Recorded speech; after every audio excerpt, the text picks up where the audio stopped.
वंदे मातरम साथियों, आपने अक्सर सुना होगा ग्राउंड फ्लोर की कीमतें सबसे ज्यादा होती हैं। टॉप फ्लोर की कीमत भी बहुत अच्छी होती है। अच्छा, इन दोनों से सबसे कम कीमत किसकी होती है? मिडिल फ्लोर की। अच्छा, गाड़ी को आगे इंजन खींचता है, बड़ी रेलेवेंस है उसकी। बीच वाले डब्बों को कोई खास पूछता पाछता नहीं है। ठीक यही सोच हमारी सोसाइटी के अंदर भी बनी हुई है।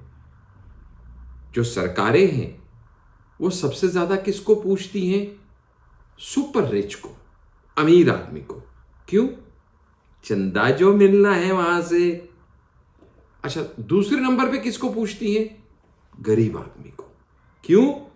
वोट जो मिलना है वहां से। अच्छा, सबसे कम किसको पूछा जाता है? ऐसी एक समाज में धारणा बन चुकी है, वो है मिडलमैन, आम आदमी। आपके और मेरे जैसा एक आम आदमी जो कि ना तो रॉयल्स रॉय, मर्सिडीज, बीएमडब्ल्यू में घूम रहा है और ना ही शायद झुग्गी झोपड़ी जेजे कॉलोनी क्लस्टर्स में रह रहा है। तो जो मिडलमैन है, आम आदमी है, उसको कौन पूछेगा? क्योंकि वो आम आदमी तो ये सोचता है, भैया मैं तो ना घर का ना घाट का, बीच का हूं, मेरी किसको जरूरत है। इसीलिए मुझे इग्नोर करती हैं सरकारें। कुछ ऐसी ही धारणा हमारे समाज में बनी हुई थी, जिसको तोड़ने का काम किया श्री नरेंद्र मोदी जी के 9 साल की सरकार ने। इसीलिए ही तो कहता हूं, 9 साल बेमिसाल। और आज का इसी सीरीज का जो पार्ट 7 लेके मैं डॉक्टर आशीष आपके बीच में उपस्थित हुआ हूं, वो है 9 साल बेमिसाल मोदी सरकार का पार्ट 7, जिसमें आज मैं आपसे बात करूंगा उन सब कार्यों के लिए जो मोदी जी की सरकार ने मिडलमैन के लिए किए।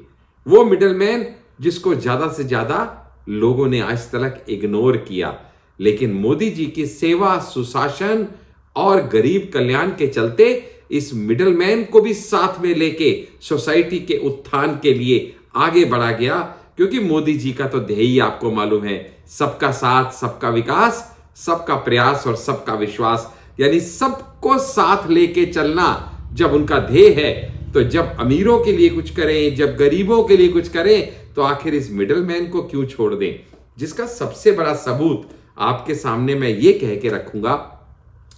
इनकम टैक्स रिटर्न कोई आदमी अपनी मर्जी से भरता है, जबरदस्ती गले पे छुरी रख के तो कोई किसी से भरवा नहीं लेता।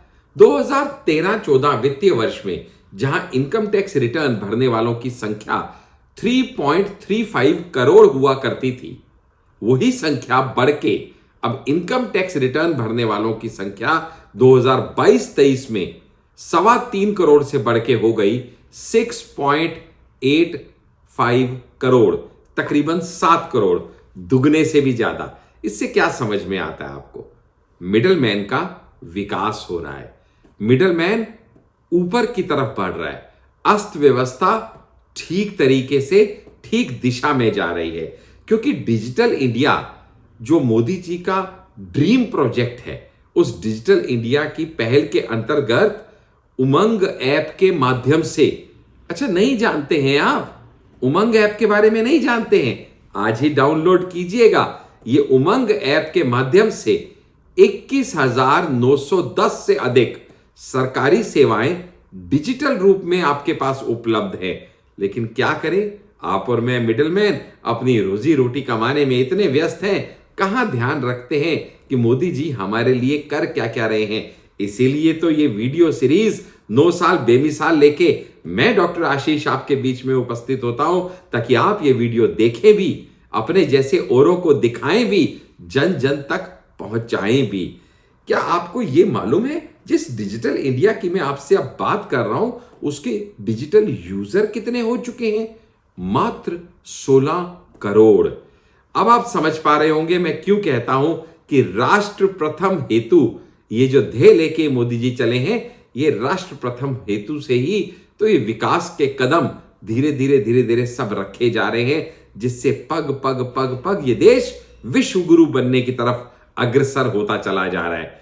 दोस्तों, आप सोच के देखिएगा, जब एक मिडलमैन घर से निकलता है ना, तो वो कई बार कई शहरों में, कई कस्बों में, कई जिलों में आता है, जाता है, नौकरी करता है, व्यवसाय करता है, भटकना पड़ता है उसको। तो ऐसे में उसका जो सफर है ना, वो हिंदी वाला सफर ही रहे, कहीं इंग्लिश वाला सफर ना बन जाए। उसका भी ध्यान रखा मोदी जी ने इन 9 साल बेमिसाल में, क्योंकि जो मेट्रो कनेक्टिविटी मात्र 5 शहरों में हुआ करती थी 2014 से पूर्व, आज वो बढ़ के 4 गुना हो गई। 5 से 20 शहरों में मेट्रो कनेक्टिविटी की व्यवस्था हो गई है। एयरपोर्ट जहां 74 हुआ करते थे 2014 से पूर्व, वो अब लगभग दुगने होके 148 हो चुके हैं।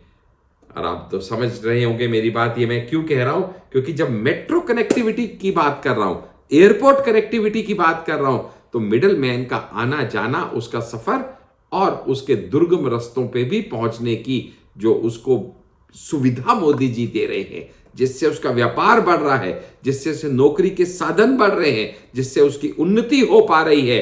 क्योंकि मोदी जी ने तो एक ही बात सोच रखी है, पाई पाई से होगी मध्यम वर्ग की भलाई। इसी ध्येय के चलते हुए आप सोचिएगा, इलेक्ट्रिक बसेस का जब उन्होंने निर्णय लिया, जिसमें ना सिर्फ लोगों को आने जाने में सुविधा हो बल्कि पर्यावरण का भी ध्यान रखा जाए, तो इस प्रोजेक्ट के चलते 2435 देश भर में इस समय विद्युत से चलने वाली इलेक्ट्रिक बसेस जिसको कहते हैं ना, वो इस समय ऑलरेडी वर्किंग में है, चल रही हैं, देश की सेवा में लगी हुई हैं। एक आम आदमी को क्या चाहिए?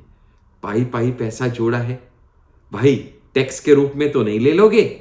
आज तक की सरकारें तो यही करते आई हैं। मोदी जी ने कहा ना, तेरी मेहनत की कमाई बड़ी मुश्किल से है तूने जुटाई, इसको हम हाथ नहीं लगाएंगे। इसीलिए तो 7 लाख तक की आय एक मिडलमैन की टैक्स फ्री कर दी। जा बेटा, 7 लाख तक तुझे कोई टैक्स देना नहीं। और हम पूछते हैं, मोदी जी ने आम आदमी के लिए किया क्या है? ओ भैया, किया तो बड़ा कुछ मोदी जी ने, हमको पता क्या है, ये है विषय की बात। क्योंकि सच में हमें पता नहीं, दिक्कत यहां आती है। दोस्तों, इंटरनेट जो सबसे ज्यादा हम लोग यूज करते हैं, क्योंकि डिजिटल इंडिया तो इंटरनेट के बिना मतलब ही नहीं बनता। याद कीजिएगा, वो भी जमाना था जब 16 रुपए में इनकमिंग कॉल होती थी और 32 रुपए में आउटगोइंग कॉल होती थी। याद है ना वो समय आपको? और आज क्या धड़क्के से अपन इंटरनेट इस्तेमाल करते हैं, क्या फ्री में कॉल जब करते हैं, क्योंकि इंटरनेट की लागत में 97% की कटौती हो गई। सोचिएगा, जो चीज 100 रुपए की मिलती थी उसमें 97 रुपए की कटौती कर दी जाए तो वो मात्र 3 रुपए की हो गई। 100 की चीज 3 में लगभग मुफ्त ही हो गई साहब। यानी प्रगति तो है, उन्नति तो है, लेकिन वो इस कॉस्ट पे नहीं है कि आपके जेब को खाली कर दिया जाए। आपके जेब का पैसा आपकी जेब में ही रहे, लेकिन आप उन्नति करते जाएं। ये मिडल मैन के लिए, एक आम आदमी के लिए, एक मध्यम वर्ग के लिए मोदी जी ने सपना देखा है। दोस्तों, बुनियादी सेवाओं को उपलब्ध कराने के लिए अगर मैं कुछ 2-3 आंकड़े आपको दूं तो आप खुद समझ जाएंगे कि मैं क्या कह रहा हूं। कि 2.86 करोड़ बिजली कनेक्शन दे दिए गए, 9.6 करोड़ एलपीजी कनेक्शन दे दिए गए, 49.03 करोड़ बैंक अकाउंट को सक्रिय कर दिया गया। ये सब क्या दिखाता है? ये सब यही दिखाता है कि मिडल मैन के लिए मोदी जी करबद्ध है कि उसको एक ऐसा भविष्य देंगे जिसकी आज तक ना उसने कल्पना की थी, ना आज तक कभी किसी ने सोचा था। क्योंकि तेजी से बढ़ती अर्थव्यवस्था और निरंतर रोजगार के बढ़ते अवसर मिल पाएंगे, ये सोचा ना था। ये सोचा ना था कि 46 करोड़ से ऊपर जन खाते खुल पाएंगे। ये सोचा ना था कि 30 करोड़ लोग पीएम सुरक्षा बीमा योजना में शामिल हो पाएंगे। ये सोचा ना था कि 13.5 करोड़ लोगों को पीएम जीवन ज्योति योजना का लाभ मिलेगा। किसने सोचा था कि 37 करोड़ लोगों को आयुष्मान भारत के हेल्थ कार्ड बनवा के दिए जाएंगे? ये कभी सोचा ना था दोस्त कि 3 करोड़ से अधिक लोगों को पीएम आवास योजना के तहत अपना पक्का घर भी मिल सकता है। ये सोचा ना था कि 25 लाख करोड़ से अधिक का पैसा सीधा लाभार्थियों के खाते में जा सकता है। बिचौलियों को कर दो टाटा बाय बाय। ये सोचा ना था कि 2.86 करोड़, तकरीबन 2.25 करोड़ घर में बिजली जगमगा सकती है सौभाग्य योजना के तहत।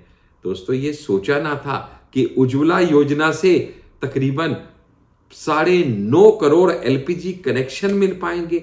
ये सोचा ना था कि कभी डिजिटल यूजर भी 16 करोड़ तक पहुंच पार हो पाएंगे।